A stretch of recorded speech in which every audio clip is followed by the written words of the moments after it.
तो आदाब, नमस्कार, गुड इवनिंग, सत श्री अकाल। एक बार फिर आप तमाम लोगों का स्वागत है क्राइम तक की कहानी के इस एपिसोड में। आज मंडे सोमवार वीक की शुरुआत आज से। उम्मीद है संडे आप लोगों का अच्छा गुजरा होगा। आज चूँकि 8 जून है और बहुत सारी चीज़ें पिछले मार्च 25 से हम बात करें 25 मार्च से हम लोग सभी लॉकडाउन में हैं पूरे इंडिया में। धीरे धीरे फेज़ वाइज अलग अलग चीज़ें खुल रही थी। आज करीब 3 महीने के बाद बहुत सारे देश के अलग अलग स्टेट में इंक्लूडिंग दिल्ली मॉल, रेस्टोरेंट, ये सारी चीज़ें खुली। अब ऐसा लग रहा है कि जैसे लॉकडाउन जो एक अब तक हम लोग जीते आए थे जिसमें धीरे धीरे वो दूर हो रहा है और लॉकडाउन ख़त्म हो रहा है। हालांकि एक उल्टा ये भी कि कोरोना के केसेस बढ़ रहे हैं और ये पहले से तय था कि कोरोना जून जुलाई में अपने पीक पे जाएगा। एम्स के डायरेक्टर ने भी कल कहा, बल्कि सैटरडे को ये स्टेटमेंट दिया था। तो कोरोना के केसेस बढ़ रहे हैं करीब 8-9,000 पर डे के हिसाब से इंडिया में, लेकिन लॉकडाउन जो है वो अब धीरे धीरे उसमें रियायत दी जा रही है, खुल रहे हैं। तो बहुत करीब 3 महीने के बाद रेस्तरां से लेके मॉल सब चीज़ें खुली हैं। सोशल डिस्टेंसिंग और बाकी कुछ शर्तें हैं, उसके तहत ये सारी चीज़ें खोली गई हैं। ज़िंदगी वापस पटरी पर आ रही है, आनी भी चाहिए, क्योंकि कब तक आदमी घर के अंदर रहेगा। हाँ, एहतियात ज़रूरी है और उस एहतियात के साथ अगर लोग रहेंगे तो कोरोना से जीत मिल सकती है। जैसे न्यूजीलैंड में अब कोरोना का एक भी पेशेंट नहीं है। न्यूजीलैंड कोरोना फ्री कंट्री हो गया है और वहाँ की पीएम का स्टेटमेंट पढ़ रहा था, वो कह रहे थे कि मैं तो डांस की मैंने। तो उसी तरीके से उम्मीद और दुआ यही है कि बाकी देश भी जल्द से जल्द कोरोना फ्री हो और ये कोरोना जो है जल्द से जल्द ख़त्म हो। हालांकि एक बुरी खबर ये भी है कि टॉप 5 कंट्रीज़ जो कोरोना से सबसे ज़्यादा प्रभावित हैं उसमें अब इंडिया आ गया है और इंडिया का भी नाम उसमें शामिल है टॉप 5 में। लेकिन ये पहले से तय था, क्योंकि हम कई वीक अमेरिका और बाकी देश के मुकाबले पीछे थे और वहाँ पे अब धीरे धीरे कम होगा, उसके बाद हमारे यहाँ कम होगा। और शायद ये कहा जा रहा है हेल्थ मिनिस्ट्री की तरफ से एक तमाम डेटा को देखते हुए कि सितंबर से इंडिया में कोरोना का कहर कम होना शुरू हो जाएगा। तो जून और जुलाई लेकिन अभी बाकी है, एहतियात अब भी इसकी ज़रूरत है। आज की कहानी इसी कोरोना से जुड़ी हुई है। कोरोना अंडरवर्ल्ड को भी बुरी तरीके से मार सकता है और कोरोना की वजह से अंडरवर्ल्ड प्रभावित हो सकता है। ये भी हम लोगों ने भी देखा। कुछ वक्त पहले इसी क्राइम तक की कहानी में आपको सुनाई थी कि कैसे अंडरवर्ल्ड पे इसका बहुत असर पड़ रहा है। वसूली से लेकर बाकी उनके तमाम धंधे बंद हो गए हैं, क्योंकि लॉकडाउन, लोगों के रोज़गार नहीं, काम सब बंद मार्च के बाद से। तो आप किसी से धमका के पैसे भी मांगेंगे तो वो कहाँ से देगा। तो कुछ तो ऐसे कॉल भी आए थे जो मैंने उस वक्त बताया था आपको कि अंडरवर्ल्ड से पैसे मांगा और उसने कहा भाई तुम जान ही ले लो, लेकिन पैसे हैं नहीं, कहाँ से दूंगा लॉकडाउन में। तो फ़ोन करने वाले ने फ़ोन रख दिया था। लेकिन अब इस कोरोना से एक नई कहानी आई है। लास्ट फ्राइडे को अचानक तमाम न्यूज़पेपर और न्यूज़ चैनल पे एक स्टोरी आती है कि underworld don Dawood Ibrahim corona positive पाया गया और उसके बाद कराची के एक मिलिट्री हॉस्पिटल में दाऊद इब्राहिम की मौत हो गई। खबर आते ही हड़कंप मच गया। हर एक ने सोशल मीडिया पे इसको सर्च करना शुरू किया। खबर वायरल भी हो गया। जिसको देखो वही पूछ रहा क्या ये खबर सच है। मेरे पास बहुत सारे लोगों के फ़ोन आए कि क्या दाऊद इब्राहिम की सच में मौत हो गई है, क्या कोरोना का सच क्या है। अब इसके पीछे की जो कहानी है पूरी वो ये है कि पहली बार दाऊद इब्राहिम की वाइफ महजबीन और इन दोनों के कोरोना पॉजिटिव होने की खबर आती है। हमारी अपनी इंटेलिजेंस जो है वो इस खबर की पुष्टि करती है, कंफर्म करती है, कहती है कि हाँ ऐसे ऐसे हुआ है और दाऊद इब्राहिम पॉजिटिव है, उसकी वाइफ भी पॉजिटिव है और दोनों को कराची के आर्मी हॉस्पिटल में रखा गया है, क्वारंटीन में, आइसोलेशन वार्ड में। वहाँ उसकी देखभाल की जा रही है। जो हमारी अपनी इंटेलिजेंस होती है, इंटेलिजेंस ब्यूरो जो है IB, ये कभी किसी खबर का खंडन या डिनाइल नहीं करते रिकॉर्ड पर आकर।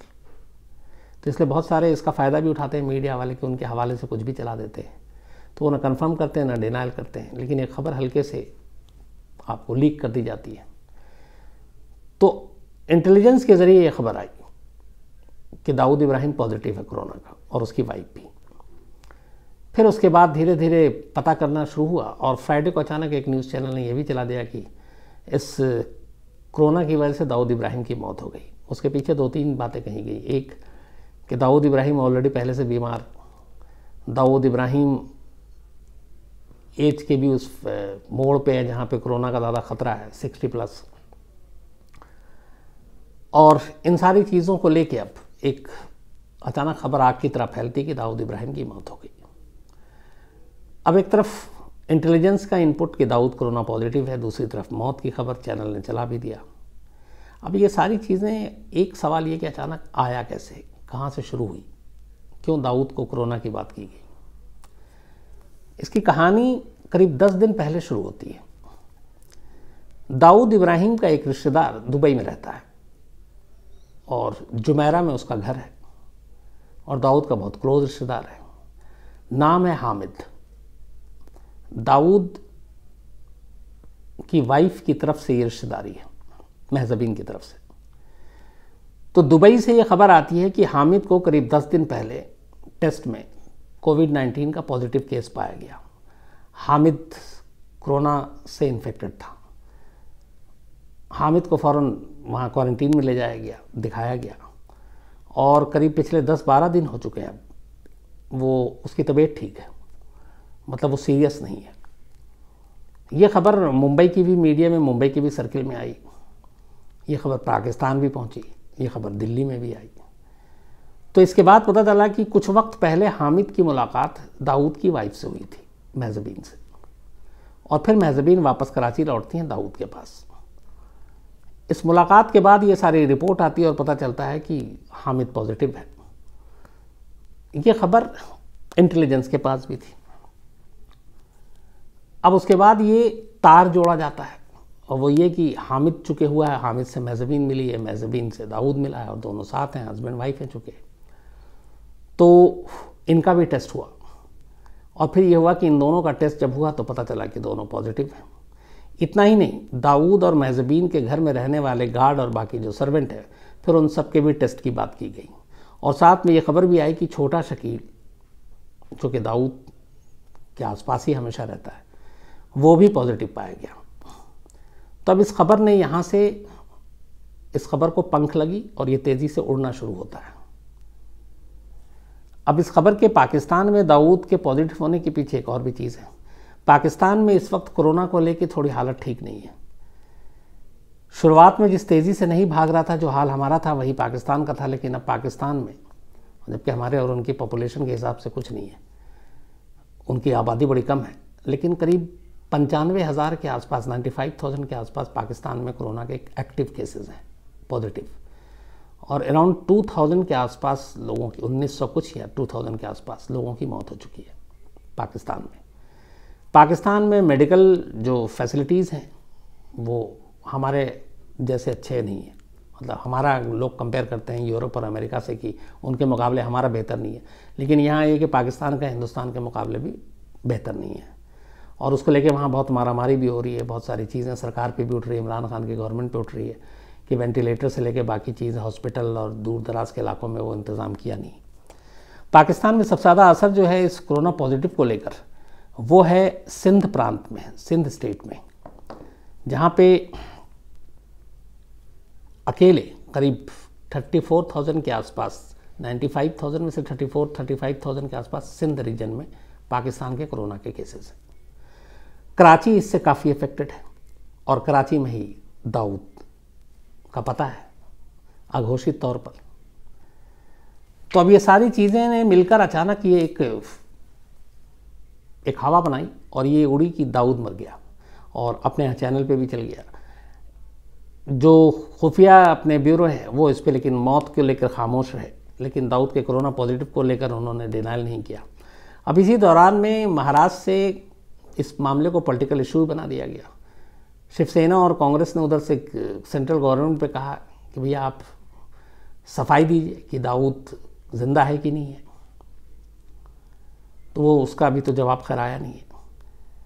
लेकिन कुल मिलाकर ये सारी चीज़ें चल रही थी। अब कंफर्म कौन करे, कैसे ये सच सामने आए कि दाऊद इब्राहिम जिंदा है कि मर गया।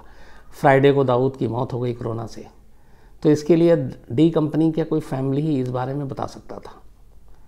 तो मैं आगे की कहानी सुनाऊं उससे पहले आपको डी कंपनी के ही एक रिप्रेजेंटेटिव, बल्कि डी कंपनी का एक तरह से स्पोक्स पर्सन, जो डी कंपनी के बारे में सारी बातें ऑफिशियल अलग अलग मीडिया प्लेटफॉर्म पे करते हैं, कई बार मैंने आपसे उस पूरी कहानी भी सुनाई है बात करके, छोटा शकील। तो ऐसे मौके पे सारे मीडिया के लोग छोटा शकील की तरफ भागते हैं और पूछते हैं कि क्या हुआ। उस दिन मैंने भी फ़ोन मिलाया, स्विच ऑफ था। और इस दौरान में एक अनीस इब्राहिम का भी एक ऑडियो आया। अनीस इब्राहिम से हमारे पूर्व एक साथी थे, हम लोगों ने साथ में काम किया, दीपक शर्मा। उन्होंने अनीस इब्राहिम से बात की और अनीस इब्राहिम से पूछा कि क्या है ये दाऊद इब्राहिम के कोरोना और मरने की।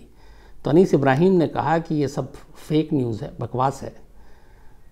अनीस इब्राहिम के जो कोट हैं वो ये हैं कि भाई, छोटा शकील और फैमिली के सारे लोग बिल्कुल ठीक हैं, किसी को कोरोना नहीं हुआ है। तो मरने की बात अलग है, कोरोना ही पॉजिटिव कोई नहीं है। ये अनीस इब्राहिम का कोट था जो ऑडियो रिकॉर्ड है उस पर बोला। तो एक दाऊद इब्राहिम, क्या भाई अनीस इब्राहिम, ये सारा बिजनेस फाइनेंस दाऊद का सारा, दुबई में जितने भी कंस्ट्रक्शन का है वो सारा अनीस इब्राहिम देखता है। तो अनीस इब्राहिम की तरफ से एक पहला ये आया। लेकिन अब ये था कि हम लोगों को ऑथेंटिक और पता करना था कि ये इस खबर में कितनी सच्चाई है। तो पहले भी आपको जिक्र किया, मेरे टीम का एक बहुत होनहार अरविंद ओझा, वो लगातार लगा रहा फ्राइडे से ही, और कि सच्चाई को पता किया जा सके क्या है। और काफ़ी कोशिश के बाद आखिरकार फ़ोन मिल गया। और अरविंद ओझा अक्सर वो ऐसे मौके पे कोशिश करता है कि फ़र्स्ट हैंड अनरेवल से जो खबर है वो निकाल कर ला सके। तो छोटा शकील से फिर बात हुई अरविंद ओझा की, और अरविंद ओझा और छोटा शकील ने जो पूरी बातचीत की, मैं कहानी आगे सुनाऊं और बढ़ूं आगे, उससे पहले मैं चाहता हूं कि अब पूरी क्राइम तक फैमिली भी सुने कि दाऊद इब्राहिम के मरने का सच क्या है। दाऊद इब्राहिम को कोरोना पॉजिटिव हुआ है, दाऊद इब्राहिम की वाइफ को हुआ है, फैमिली में किसी को हुआ है। और आखिर में एक चीज़ और इसमें सुनने लायक, कि जब अरविंद ओझा पूछता है कि तो दाऊद इब्राहिम है कहाँ, तो अब जाहिर सी बात है कि दाऊद इब्राहिम कहाँ है ये हम सब जानते हैं, लेकिन रिकॉर्ड पे बताने को तैयार नहीं छोटा शकील। तो उसका जवाब भी सुनिएगा आप, कि दाऊद इब्राहिम का जब पूछा अरविंद ओझा ने कि कहाँ है इस वक्त, तो वो क्या जवाब देता छोटा शकील, ये भी सुनने लायक है। तो पहले दाऊद इब्राहिम के कोरोना या दाऊद इब्राहिम के मरने की जो खबर है उसको लेके पूरी जो बातचीत हुई है, अगले 2-2.25 मिनट का ये ऑडियो है जो रिकॉर्ड हुआ है, ये फ्राइडे की है, मतलब आज मंडे है, तो 2 दिन पुराना ऑडियो है, और दाऊद की इस मौत और बीमारी को लेकर। तो पहले ये सुनिए, फिर मैं आगे आपको सुनाता हूँ।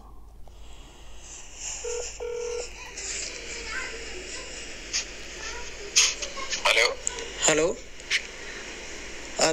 छोटा शकील, ये दाऊद इब्राहिम को कोरोना हुआ, उनकी पत्नी महजबीन को कोरोना हुआ, कोरोना से दाऊद इब्राहिम की कराची के अस्पताल में डेथ हो गई, क्या ये खबर है? टोटल फेक खबर है ये, और इसमें कोई भी ऐसी बात नहीं है।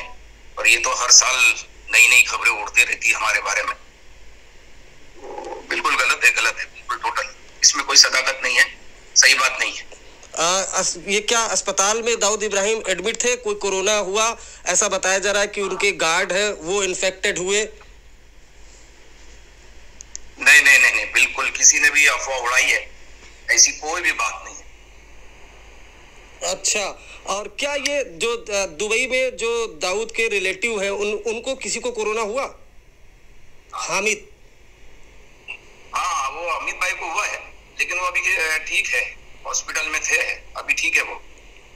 अच्छा, तो ये खबर कहाँ से उड़ी? क्या दाऊद इब्राहिम से आपकी बातचीत हुई अभी हाल में, फिलहाल में? वो तो रोज होती है, कोई नई बात तो है ही नहीं। तो ये डेथ की जो खबर उनकी ये उड़ी है दाऊद इब्राहिम की, तो दाऊद इब्राहिम का क्या रिएक्शन है? वो ऐसी खबरों पर हंसते हैं, हंसी वाली खबर होती है ये हमारे लिए। तो ये तो रोज का है, कोई नई बात तो नहीं हमारे लिए। तो आपका कहना है, छोटा शकील का कहना है कि ये जो खबर है ये पूरी तरह से गलत है, दाऊद इब्राहिम जिंदा है, ठीक है? बिल्कुल ठीक है, जिंदा है, तबीयत भी माशाल्लाह ठीक है, कोई ऐसी बात नहीं। और फिलहाल कहाँ पे है वो? और हर साल हम क्लियर करते रहते हैं, आपके सवालों का जवाब देते रहते हैं। अच्छा, तो फिलहाल कहाँ पे है वो? कराची, पाकिस्तान में ही? चले फिर बात करेंगे फिर कभी मौका मिलेगा तो। ओके, ठीक है, ठीक ठीक ठीक ठीक। Okay okay. तो मैंने आपसे कहा था कि आखिरी सवाल का जवाब सुनिएगा कि इस वक्त कहाँ है दाऊद इब्राहिम। कराची पाकिस्तान में ही। तो छोटा शकील का जवाब था कि फिर बात करते हैं, चलिए मौका मिला तो पता जाहिर सी बात है छोटा शकील बता नहीं सकता। दूसरी चीज़ जो छोटा शकील ने अपनी इस बातचीत में बताया वो ये कि हर साल ऐसी खबरें उड़ती हैं और हर साल हम आकर आपके सवालों का जवाब देते हैं। मुझे याद है 1-2 बार इससे पहले भी हम लोग पूछ चुके हैं। 16 और 17 में भी दाऊद इब्राहिम की मौत हुई थी। 2016 में ये आया था कि दाऊद इब्राहिम को गैंग्रीन हो गया और डायबिटीज़ ऑलरेडी है तो एक पैर काटना पड़ेगा, ये भी खबर आई थी। और फिर आया कि गैंग्रीन की वजह से ही दाऊद इब्राहिम की मौत हो गई। लेकिन फिर बाद में सारी चीज़ें आई सामने कि वो खबर बकवास थी। 2017 में एक खबर आई कि दाऊद इब्राहिम को हार्ट अटैक हुआ और दिल का दौरा पड़ने से मौत हो गई कि वो कमज़ोर हो गया था, बहुत सारी चीज़ें थी। लेकिन फिर वो खबर भी जो है वो गलत साबित हुई। अब 2020 में कोरोना को लेकर ये सारी बातें सामने आई। तो ये छोटा शकील एक तरह से डी कंपनी का ऑफिशियल स्पोक्स पर्सन आपने सुना, जो दाऊद इब्राहिम की मौत के बारे में खंडन कि दाऊद इब्राहिम ठीक है, और ये भी कहा कि मेरी खुद मुलाकात डेली बातचीत होती है। तो फ्राइडे को ये खबर उड़ी थी। उसके बाद पहले दाऊद के भाई अनीस इब्राहिम ने और फिर अब छोटा शकील ने इस बात से इनकार किया कि दाऊद इब्राहिम की मौत हुई। बहुत सारे लोगों के आपके मेल थे कि इस पे वीडियो बनाया आप दाऊद इब्राहिम पे, और जो ये चल रहा कोरोना को लेकर, तो इसलिए मुझे लगा कि इस बारे में जो है बात करनी चाहिए और ऑथेंटिक बात करनी चाहिए।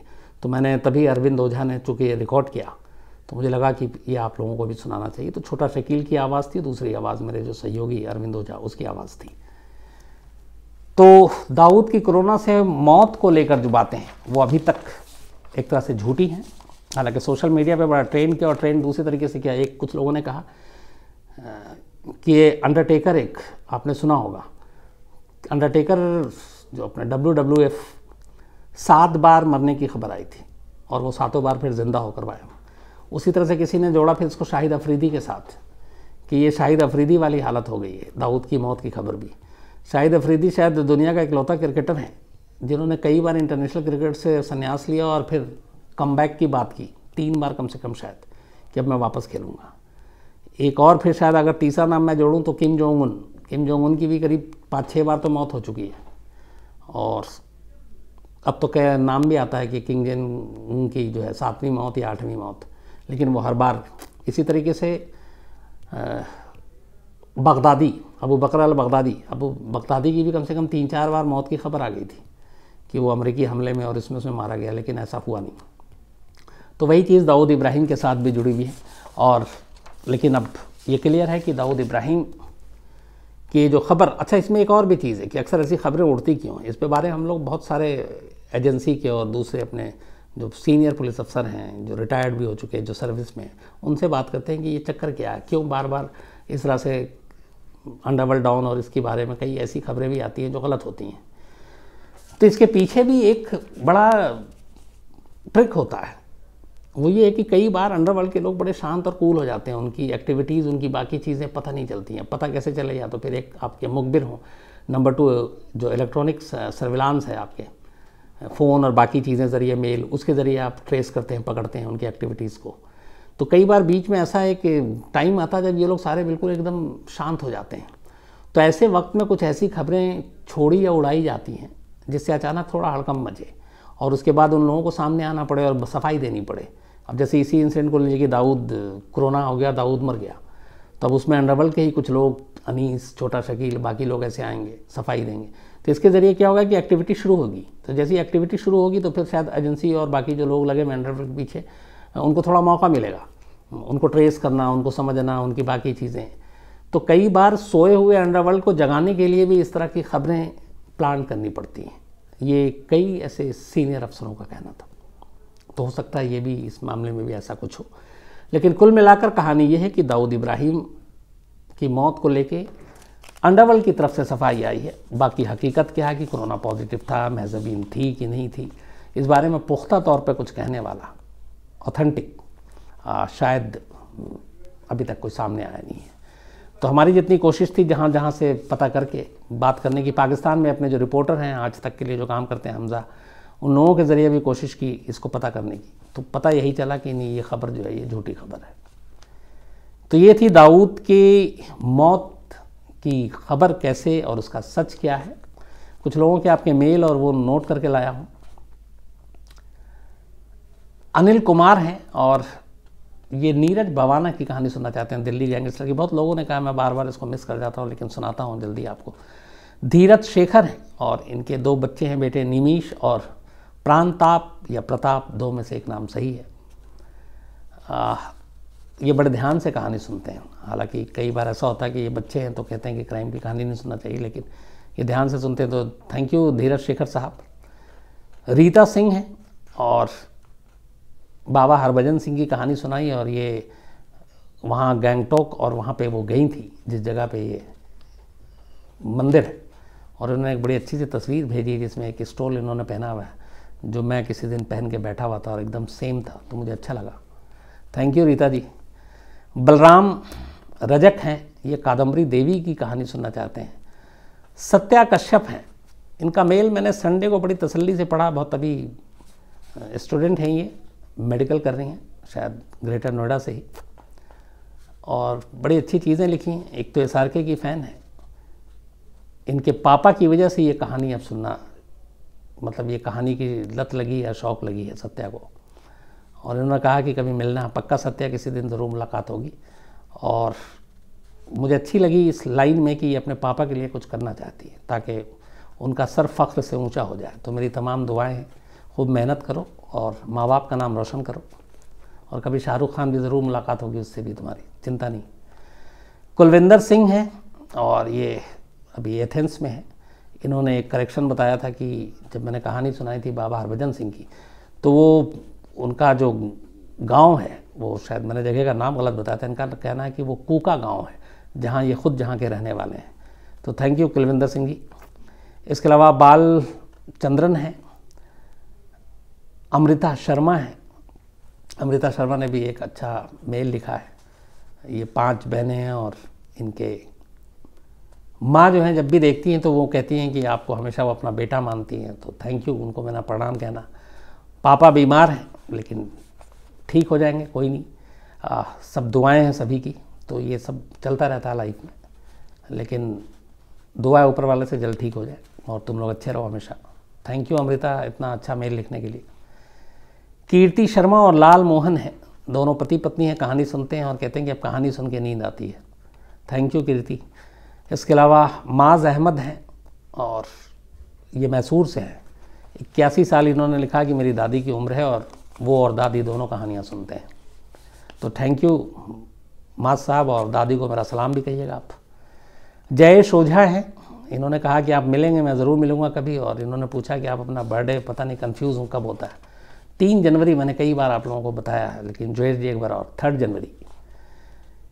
पिंकी व्यास हैं और ये इन्होंने बताया कि एक माइंड कंट्रोल पे कोई फिल्म है जिसमें दिखाया है कि कैसे कंट्रोल होता है, उसको पढ़ के उसकी कहानी सुनाई है। तो मैं पिंकी उस पर करता हूँ रिसर्च, फिर आपको सुनाता हूँ। रणवीर पंडित हैं, इन्होंने पूछा कि आप कई बार कहानी के दौरान में एक शब्द का इस्तेमाल करते हैं, आनन फानन, इसका मतलब समझ में नहीं आया। आनन फानन मतलब फटाफट, जल्दी जल्दी, क्विक। तो ये एक बड़ा उर्दू का शब्द है आनन फानन में। तो आनन फानन का मतलब ये होता है कि जल्दी जल्दी और फटाफट। अमरिंदर सिंह हैं, ये हरियाणा के असमानपुर गांव से हैं, ये कहानी सुनते हैं। Thank you very much. इसके अलावा रोमा सोनल मोजेस ने भेजा इनका हैप्पी बर्थडे, तो रोमा हैप्पी बर्थडे, आपको जन्मदिन मुबारक हो। संतोष शर्मा है, इन्होंने शिकायत की थी कि इनकी एनिवर्सरी पे विश नहीं किया, तो संतोष जी अब बिलेटेड मैरिज एनिवर्सरी आपकी। और इनके बेटे ऋषभ का बर्थडे है, तो ऋषभ हैप्पी बर्थडे। इसके अलावा जसमीत शेरगिल है, इनका बर्थडे है, तो हैप्पी बर्थडे जसमीत शेरगिल। सुख शेरगिल ने भेजा, इनके पिता हैं वो। और मोहम्मद नासिर साहब, इनका बेटा, अभी इन्होंने एक मेल लिखा कि बड़े खुश थे कि इनका बेटा अभी पायलट बना है, और कल 9 जून को इनका बर्थडे है। तो बहुत बहुत सालगिरह, आपको जन्मदिन मुबारक हो नासिर साहब, और बहुत बहुत मुबारक बेटे के पायलट बनने की आपको खुशी में। और इन्होंने एक और लाइन लिखी थी, चलिए पूरी क्राइम तक फैमिली से शेयर करता हूँ, मुझे हंसी भी आई। इन्होंने 2 चीज़ें की थी कि एक तो ये कि आपको दावत दूंगा तो आप कबूल कीजिए, मैं बिल्कुल दावत आपकी कबूल है, जब भी मौका मिला आपके साथ ज़रूर खाना खाएंगे। दूसरा इन्होंने लिखा कि अगर आप मुझे एक बार बात कर ले, चाहे 1 मिनट के लिए तो आप जो भी कहेंगे मैं पे कर दूँगा। तो नासिर साहब, मोहब्बत और बातचीत ये सब अगर हम लोग हैं तो आप जैसे लोगों की वजह से है। मैं कहानी सुनाता हूँ, आप सुनते हैं इसीलिए मैं सुनाता हूँ। अगर आप लोग नहीं सुने तो मेरी कहानी का कोई मतलब नहीं है। तो ये जो प्यार है यही मेरे लिए सबसे बड़ी दौलत है। बस ये प्यार आप लोग बनाए रखें, बाकी दौलत, शोहरत, ये सारी चीज़ें आनी जानी चीज़ें हैं, तो इनसे दूर ही रहनी चाहिए। लेकिन आपका प्यार जो है वो अनमोल है। तो कभी आपसे मैं पक्का बात करूँगा, वादा है। लेकिन बस आप लोग अपना पूरी क्राइम तक फैमिली जो है वो प्यार बनाए रखें, हमारे लिए सबसे बड़ी पूंजी यही है। Thank you. हाँ बताओ, तुम लागत बताओ। सर एक सवाल है पीयूष कुमार जी का, वो कह रहे हैं कि सर सीसीटीवी कैमरा से हमारी ज़िंदगी कितनी बदल जाएगी और पुलिस की भी काम, क्योंकि मास्क पहने रहेंगे लोग, क्या अब ज़िंदगी या गवाही कितनी बदल जाएगी? गवाह भी नहीं रहेंगे। पीयूष कुमार जी, मैंने पहले भी जिक्र किया, सीसीटीवी कैमरा और कोरोना की वजह से ज़िंदगी, लाइफ स्टाइल, बहुत सारी चीज़ें बदलेंगी। अभी कुछ चीज़ें ऐसी आई जब कई एटीएम में ऐसी रॉबरी हुई या लूट के चले गए, कैमरा भी था लेकिन वो मास्क पहने हुए थे तो चेहरा पूरा क्लियर नहीं आया। तो ये थोड़ी सी दिक्कत तो पुलिस को आएगी, क्योंकि अब तक चेहरा सामने आ जाता था, लेकिन और किसी एटीएम में या कहीं ऐसी जगह पे अगर कोई लोग चेहरे को ढक लें या बाकी चीज़ें तो डाउट पहले हो जाता है। अब तो मास्क चूँकि कॉमन है, हर स्टेट में आपको पहनना ही पहनना मस्ट है, वरना फ़ाइन है। तो मास्क पहन के कोई करता है तो आप अपने चेहरे को एक तरह से छुपा रहे हैं। तो ये थोड़ी सी चीज़ें इन्वेस्टिगेशन में दिक्कत पैदा करेंगी, लेकिन इसका भी कोई ना कोई रास्ता और हल निकल ही आएगा जल्दी, ऐसी उम्मीद है मुझे। तो आज कहानी में इतना ही। कल फिर आपसे मुलाकात होगी रात 9 बजे किसी नई कहानी के साथ। तब तक अपना ख्याल रखिए। Thank you very much.